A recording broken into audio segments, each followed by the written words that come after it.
What's up, everybody? Tucker Bagley along with Eliot Shorr-Parks live from the press box. Thursday Night Football. Eagles trail the Commanders 7-3 at the half. Big NFC East showdown, a game that we've all been looking forward to. Had circled on the schedule for a number of weeks, but Eliot, things really haven't gone the way the Eagles expected or hoped to. The Eagles decided to take the points. They heard the chants at the pregame show. They tried taking They points, did. and unfortunately, Jake Elliott misses a pair of field goals, up to 5 missed field goals this year, a career high for him, for a guy who's been pretty automatic. But I think the bigger story and where we have to start with is Jalen Hurts, who struggled through most of the first half. He was 10 of 19 for 101 yards. And then he goes into the blue medical tent with the independent neurologist at the end of the first half. Now, they showed him running out of the tent and jogging with the team back to the locker room. But anytime you're meeting with the independent neurologist, not a good thing. We saw him, get a pretty big hit to the head earlier in the first half. Do you think we see him in the third quarter? Yeah, so I mean, look, I think the first thing you say, like, obviously, we hope he's okay, right? A concussion is nothing to you want someone to deal with. And as you mentioned on that play, on the trick play, it does look like his head slams against the ground. I don't think he had a good first half. I don't want to say that's the concussion or not, but I don't think that he had a good first half. As you mentioned, he ends 10 of 19. He missed AJ on a throw he should have made. He missed Devontae on a throw where it looked like he decided to hold on to the ball. I will say he had a lane to run it. He gets caught from behind. You don't see that often, but to your point, he's in the blue medical tent, or at least he was. He did run into the locker room. Right at half. We'll see if he's out here for the third quarter.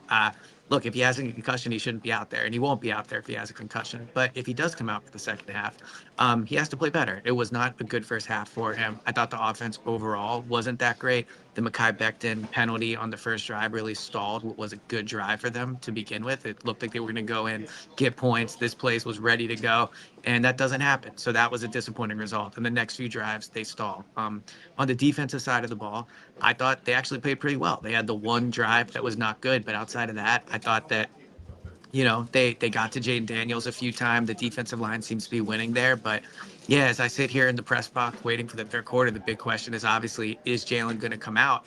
And if he does, is he going to play better?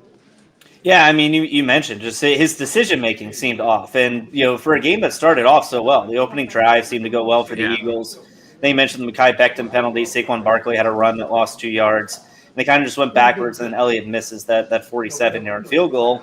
And you kind of look at the box score. The Eagles have dominated, the time of Yeah. possession. They're up 18-12. They've outgained Washington by I think about 50 yards. And the offense hasn't played great. The offense, has struggled to really make big plays outside of that deep ball or that slant to Devontae that he took into the red zone on that last possession. But yeah, offensively right now it reminds me a lot of the team that we saw earlier in the season before this 5-game winning streak where Yeah. they would make some good plays and they just couldn't really get out of their own way. So I think that the version of Jalen we've seen today is the most confused looking Jalen I think we've seen in a while. I don't think he looks where he wants to go.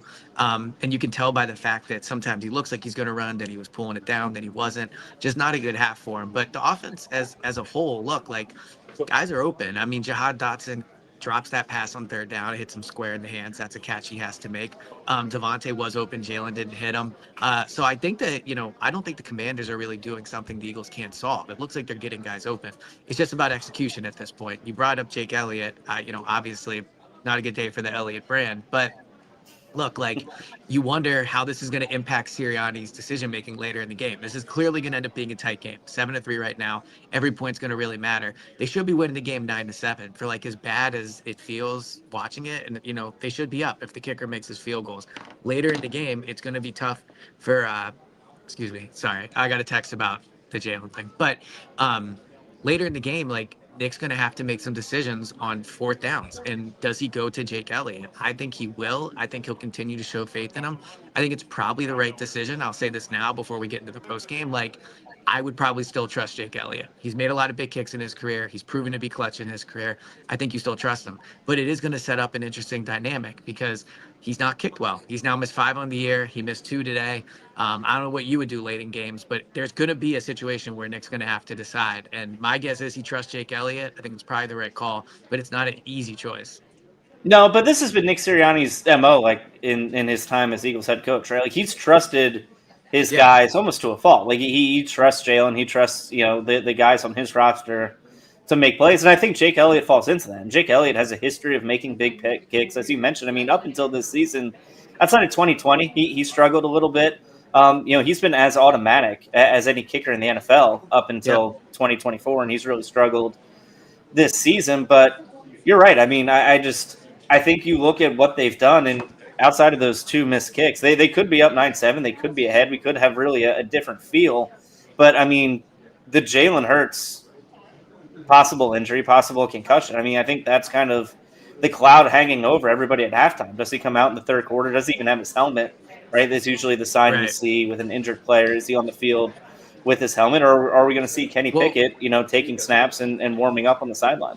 And here's the tough thing. I mean, if it is Kenny Pickett, and let's just talk for a minute as if potentially it's Kenny Pickett, like they've been winning by running the ball. That Washington's going to stack that box if it's Kenny Pickett. So Kenny Pickett's going to have a chance to make some big plays. When they acquired Kenny Pickett, what we talked about was the fact that, are you going to go Pickett or McKee? And this exact type of game is exactly what everybody brought up, right? Like big divisional game, prime time, losing, like this would be a tough spot to put McKee in. Kenny Pickett has experience. He played against the Ravens in primetime with the Steelers. He's played in big games. So like there's going to be opportunities for him to go out and make a play. Having watched Kenny Pickett in training camp, I do think he is really good over the middle of the field. I thought some of the best passes he made were like in stride over the middle, like a lot of zip on him. The deep ball is not his specialty. So if it is Kenny Pickett and they're going to stack the box, I would expect a lot of crosses over the middle, getting AJ the ball, and we'll see how they do. I mean, if Jalen is concussed, he can't go back out there, obviously. But I think if Kenny comes in, I think there's a chance they'll move the ball because there are plays there to be made. Washington's defense not that good. And I think the Eagles defense is playing pretty well. They've given up 7 points. I'd be surprised if they gave up more than 24. I think you're more realistically probably looking at 20, 17, something like that. So this game is definitely within range if Jake Elliott starts making his kicks and they start to get things going on offense because there are plays to be made. Yeah, I think the big thing for the Eagles defense is how good they've been on third down. They have a couple sacks. Washington's only 1 for 6 on third down. But you mentioned, like, the Eagles are going to more of a run-heavy approach, even more run-heavy than what we've seen in recent weeks. They haven't really been explosive yet in the run game. Like, Saquon Barkley saw carries 9 yards. Kenny Gainwell has 1 rush for 9 yards. That came on the opening drive on a 3rd and 22. That just kind of set them up for field goal range. But Barkley right now, 15 carries for 56 yards, only averaging. I think he's ran it well, though. Like, I think he's made guys misses. I think he's made something out of nothing. But you're right. They haven't gotten that explosive. They haven't gotten that explosive play. And maybe that's coming, right? Like with Saquon Barkley, it's only a matter of time before he finally hits the hole and maybe takes one to the house or really kind of busts it open. But right now, like if that's going to be the case with Kenny Pickett under center, which I still haven't seen an update on Jalen Hurts' status. I mean, I think it becomes even more of a Saquon game. So do you have any thoughts before we wrap up here? I would just say if it is Kenny, I think they'll still be able to move the ball. I think this game is very much there to be won. I don't think Washington's playing that great. This is definitely still a winnable game. But Washington gets the ball to start the third, get a stop there. I think this is still a game they could win. All right, well, that'll wrap it up for us. That's Eliot Shorr-Parks. I'm Tucker Bagley. Stay tuned for After the Game. Eliot and James will be live here on WIP's YouTube channel to break down the second half. And, who knows? Who knows what they'll be talking about? Yeah. It certainly will be interesting. That'll do it for us here at the half. He's Eliot. I'm Tucker. We'll talk to you guys later.